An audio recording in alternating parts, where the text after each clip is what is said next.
What's up everyone, how's it going? This is Waj, and everybody knows that when you're building a gaming PC, one of the most important components of that PC definitely has to be a good graphics card. It's a solid foundation for any good gaming rig. But in this video, I want to address the issue is how important is your CPU to your overall gaming performance. So in order to address this issue, we're going to compare 4 different CPUs to determine the influence of the processor on different gaming titles that are available right now. Now, importantly, we're going to keep things as consistent as possible. All processors will have 8 GB of RAM. They'll all be using the same exact superclocked version of the GTX 980 from EVGA. And the only thing that will change from system to system is the motherboard and the CPU itself. So if you're interested in seeing how the CPU affects your gaming performance, stay tuned and let's get right into this video.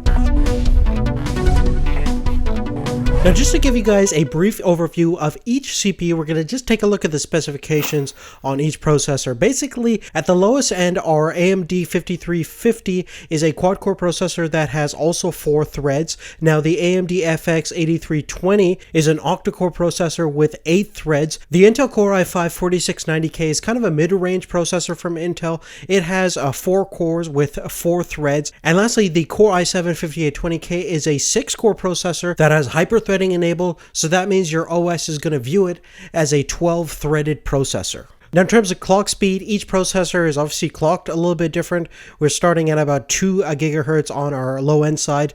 The FX series from AMD starts at around 3.5 and boosts up to 4 gigahertz. And our Intel Core i5 is clocked around 3.5 to 3.9 gigahertz and 3.3 to 3.6 gigahertz on the 5820K. Now, keep in mind that the AMD FX processor and both Intel processors are designed for overclocking in mind. So you can definitely get a lot out of them. But for the sake of simplicity and keeping things as consistent as possible, we're not going to deal with any overclocking. So all of the tests that we're going to show you in this video are done with the stock settings on all of the CPUs. Now, in terms of price always fluctuates depending upon where you are in the world, but basically US pricing right now, currently the Amazon US pricing right now for the 5350 AMD processor is just under the $50 mark.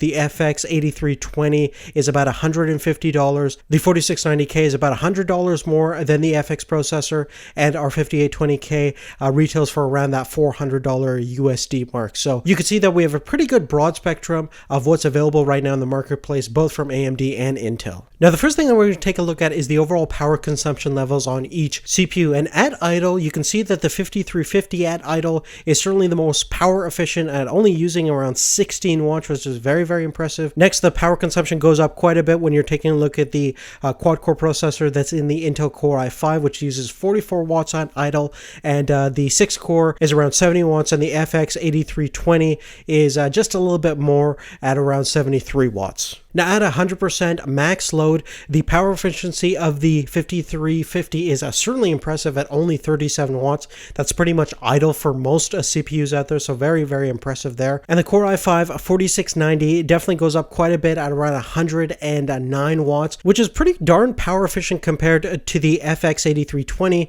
which is around 181 watts when it's fully maxed out. And our 6-core 5820K is just a little bit over the AMD at around 189 watts. And of course, if you overclock any of these CPUs, expect to see an increase in terms of your power consumption and heat. Now, just to give you guys a demonstration of the performance differences in terms of CPU specific tasks, we're going to use a Cinebench R15 benchmark, which is solely going to test our CPU performance. And basically, you can see that there's a huge variety in terms of performance results over here. As you can see from the results, the 6-core 5820K definitely did an excellent job of scoring over 1065 points versus the Intel Core i5 beat the actual 8-core processor from AMD at around 602, and at the very last place we have the 5350, which only scored a measly 163 points, which is just a tiny fraction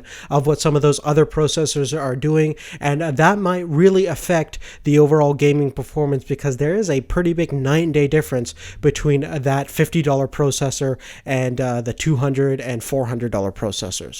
Okay, so now moving forward, we can now finally take a look at my gaming benchmark results on each of these processors. We're going to start with Grid Autosports, which is a racing game, and here you can see by the overall FPS scores, we are getting some variabilities on each processor, even though they're using the exact same graphics card, which is the GTX 980, the exact same overall architecture. Just the only thing that changes between system to system is the motherboard and the CPU. And you can see that pretty much all of the processors are very similar in terms of overall results, basically hovering around that 118 mark, with the exception of the 5350 getting about 82.1 frames per second, which is certainly not bad considering the fact that nobody in the right mind would ever pair a $600 graphics card with a $50 processor, but definitely a good overall performance. Now moving on, Battlefield 4 at completely ultra settings, we're getting around 50.9 frames per second on the lowest end, and at the highest end, Intel Core i7 5820K,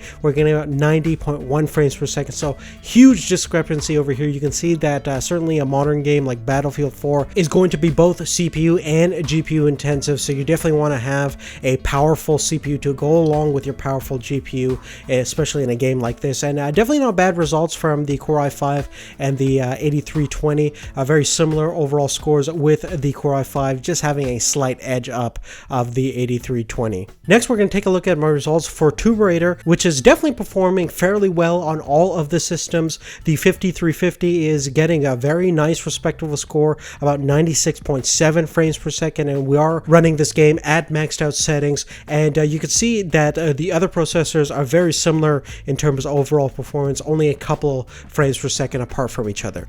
Now next, Far Cry 4 at 1080p at high overall detail settings. The 5350 is getting about 48.3 frames per second. The 8350 is getting about 62.5 frames per second. And both the Intel Core i5 and Core i7 are fairly similar at around 76.2 frames per second and 77.8 frames per second respectively.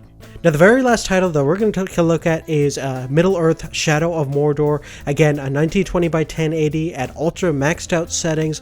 We're basically getting 83.7 frames per second on our lowest end processor, which is very darn impressive. And you can see that the overall variability on this game is not that high at all, so it's certainly more GPU dependent, and you can definitely get by with a lower end processor if you play a lot of Shadow of Mordor, which is definitely nice to see. So you can certainly see that some games will definitely perform better if you have a higher end processor that has more cores and has higher overall clock speeds, but there are certain games like over here you can see where it doesn't make that much of a difference, which is certainly impressive considering the price gap between some of these processors.